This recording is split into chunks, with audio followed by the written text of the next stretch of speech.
Hey guys, mag-vlog-vlog na sad inyong inday na murag korek. Pamatia taon ko ninyo ha. Lo, nagpakaluoy ka girl.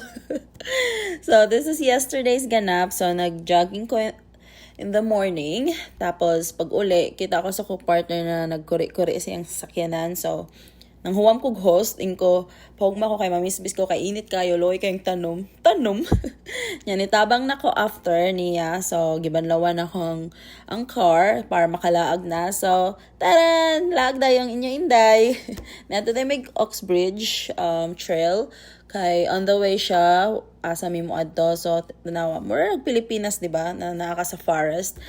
Yung pagkat timan-timan, gikapoy na inyo inday. Kana ganing maka-partner mo, partner na murag robot na dili kapuyo niya. Ikaw, imong energy kay low kaayo. So, yeah, on the way na siya sa among destination. By the way, guys, we're going to see a fireworks because yesterday is Victoria Day in Canada. So, there's places nga na ay mga fireworks. So, we choose, I forget the place actually.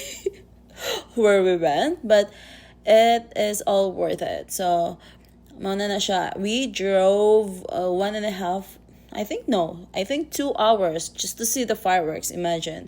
Okay, hisgot ko na I love fireworks. I want to see fireworks. So, gidalang inyong prinsesa.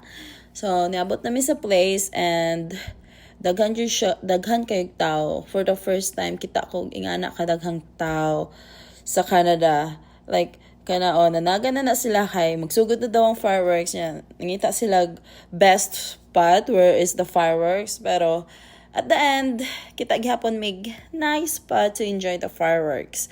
And it's all worth it yesterday.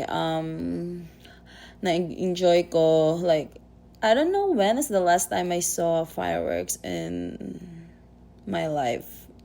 I can't remember. So, I was so happy yesterday to see fireworks, and yeah, that's for yesterday, guys. And thank you kay Gyosika, nasat na ko ang inyong 2 minutes sa inyong kinabuhi.